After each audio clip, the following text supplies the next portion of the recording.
आज हम सुनने जा रहे हैं निबंध भगवत शरण उपाध्याय द्वारा रचित लोकगीत। तो आइए सुनते हैं इस निबंध को। लोकगीत अपनी लोच, ताजगी और लोकप्रियता में शास्त्रीय संगीत से भिन्न है। लोकगीत सीधे जनता के संगीत में है। घर, गांव और नगर की जनता के गीत हैं ये। इनके लिए साधना की जरूरत नहीं होती। त्योहारों और विशेष अवसरों पे ही गाए जाते हैं। सदा से ही ये गाए जाते रहे हैं और इनके रचने वाले भी अधिकतर गांव के ही लोग हैं। स्त्रियों ने भी इनकी रचना में विशेष भाग लिया है। ये गीत बाजों की मदद के बिना ही साधारण ढोलक, झांझ, करताल, बांसुरी आदि की मदद से गाए जाते रहे हैं। एक समय था जब शास्त्रीय संगीत के सामने इनको हे समझा जाता था। अभी हाल तक इनकी बड़ी अपेक्षा की जाती थी, पर इधर साधारण जनता की और जो लोगों की नजर फिरी तो साहित्य और कला के क्षेत्र में भी परिवर्तन हुआ है। अनेक लोगों ने विविध बोलियों के लोक साहित्य और लोक गीत के संग्रह पर कमर बांधी और इस प्रकार के अनेक संग्रह अब तक प्रकाशित भी हो गए हैं। लोकगीतों के कई प्रकार हैं। इनका एक प्रकार तो बड़ा ही ओजस्वी और सजीव है। यह इस देश के आदिवासियों का संगीत है। मध्य प्रदेश, दक्कन, छोटा नागपुर में गोंड, खांड, ओराव, मुंडा, भील, संथाल आदि में ही फैले हुए हैं, जिनमें आज भी जीवन नियमों की जकड़ में बंध ना सका और निर्द्वंद लहराता रहा है। इनके गीत और नाच अधिकतर साथ साथ और बड़े बड़े दलों में ही और नाचे जाते हैं। 20-20, 30-30 आदमियों और औरतों के दल एक साथ एक दूसरे के जवाब में गाते हैं। दिशाएं गूंज उठती है। पहाड़ियों के अपने अपने गीत हैं। उनके अपने अपने भिन्न रूप होते हुए भी अशास्त्रीय होने के कारण उनमें अपना एक सम्मान भूमि है। गढ़वाल, किन्नौर, कांगड़ा आदि के अपने अपने गीत और उन्हें गाने की अपनी अपनी विधियां हैं। उनका अलग नाम ही पहाड़ी पड़ गया है। वास्तविक लोकगीत देश को गांव और देहातों में है। इनका संबंध देहात की जनता से ही है।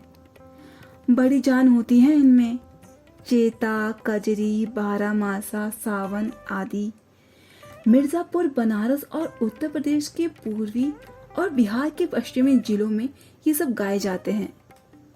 बाउल और भतियाली बंगाल के लोकगीत हैं। पंजाब में माहिया आदि इसी प्रकार के हैं। हीर रांझा, सोहनी महिवाल संबंधी गीत पंजाबी में और ढोला मारू आदि के संगीत राजस्थानी में बड़े चाव से गाए जाते हैं। इन देहाती गीतों के रचयिता कोरी कल्पना को इतना मान ना देकर अपने गीतों के विषय रोजमर्रा के बहते जीवन से लेते हैं, जिससे वे सीधे मर्म को छू लेते हैं।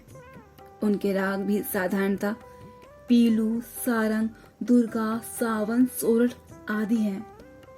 कहरवा, बेरहा, धोबिया आदि देहात में बहुत गाए जाते हैं और बड़ी भीड़ आकर्षित करते हैं।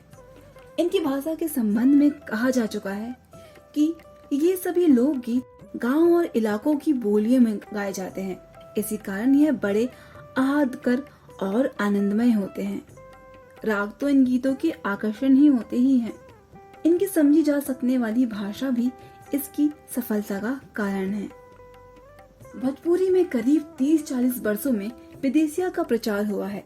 गाने वालों के अनेक समूह इन्हें गाते हुए देहात में फिरते हैं। उधर के जिलों में, विशेषकर बिहार में, विदेशिया से बढ़कर दूसरे गाने लोकप्रिय नहीं हैं। इन गीतों में अधिकतर रसिक प्रियों और प्रियाओं की बात रहती है। परदेशी प्रेमी को भी इसमें करुणा और विरह का रस बरसता है। जंगल की जातियां आदि के भी दल गीत होते हैं, जो अधिकतर विरह आदि में गाए जाते हैं। पुरुष एक और स्त्रियां दूसरी ओर एक दूसरे के जवाब में रूप में दल बांध कर गाते हैं और दिशाएं गूंजा देते हैं। पर इधर कुछ काल से इस प्रकार के दलीय गायन का हाश हुआ है। एक दूसरे प्रकार के बड़े लोकप्रिय गाने आल्हा के हैं। अधिकतर ये बुंदेलखंडी में गाए जाते हैं। आरंभ में तो इनका चंदेल राज्यों के कवि जगनेक से माना जाता था, जिनसे आला उदल की वीरता और अपने महाकाव्य में बखान किया गया।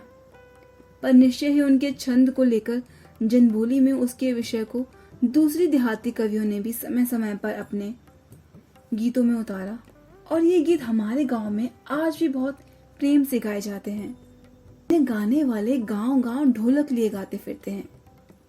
इसी की सीमा पर उन गीतों का भी स्थान है जिन्हें नट रस्सियों पर खेल करते हुए गाते हैं। अधिकतर ये गद्य पद्यात्मक हैं और इनके अपने बोल हैं। अनंत संख्या अपने देश में स्त्रियों के गीतों की है तो ये गीत भी लोकगीत ही, पर अधिकतर इन्हें औरत ही गाती हैं। इन्हें सिरजती भी अधिकतर वही हैं। वैसे मर्द रचने वालों या गाने वालों की भी कमी नहीं है, पर इन गीतों का संबंध विशेषता स्त्रियों से है। इस दृष्टि से भारत एक इस दिशा में सभी देशों में भिन्न है, क्योंकि संसार के अन्य देशों में स्त्रियों के अपने गीत मर्दों या जनगीतों से अलग हैं और भिन्न भी नहीं हैं, मिले जुले ही हैं।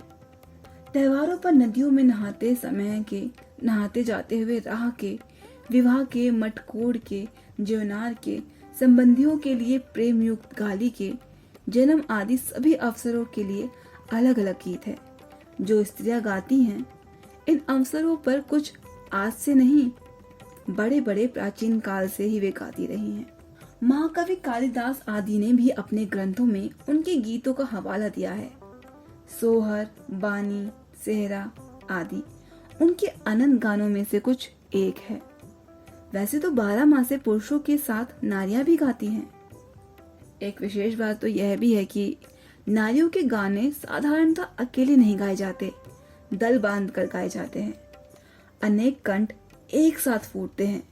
यद्यपि अधिकतर उनमें मेल नहीं होते, फिर भी त्योहारों और शुभ अवसरों पर ही वे बहुत ही भले लगते हैं। गांव और नगरों में भी गायिका भी होती हैं जो विवाह, जन्म आदि के अवसरों पर गाने के लिए बुला ली जाती हैं। सभी ऋतुओं में स्त्रियां उल्लसित होकर दल बांध कर गाती हैं। पर होली, बरसात की कजरी आदि तो उनकी अपनी चीज है जो सुनते ही बनती है।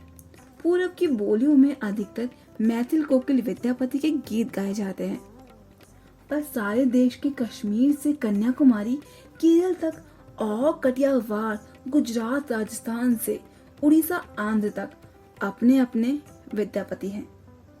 स्त्रियां ढोलक की मदद से गाती हैं। अधिकतर उनके गाने के साथ नाच का भी पूट होता है। गुजरात का एक प्रकार का दलीय गायन गरबा है, जिसे विशेष विधि से घेरे में घूम घूम कर औरतें गाती हैं। साथ ही लकड़ियां भी बजाती हैं जो बाजे का काम करती है। इनमें नाच गान साथ चलते हैं। वस्तुतः यह नाच ही है। सभी प्रांतों में यह लोकप्रिय ही चला है। इस प्रकार होली के अवसर पर ब्रज में रसिया चलती है, जिसे दल के लोग गाते हैं, स्त्रियां विशेष तौर पर। गांव के गीतों के वास्तव में अनंत प्रकार हैं। जीवन जहाँ इटला इटला कर लहराता है, वहाँ भला आनंद के स्रोतों की कमी हो सकती है क्या? उद्दाम जीवन में भी वहाँ के अनंत संख्यक गाने प्रतीक हैं।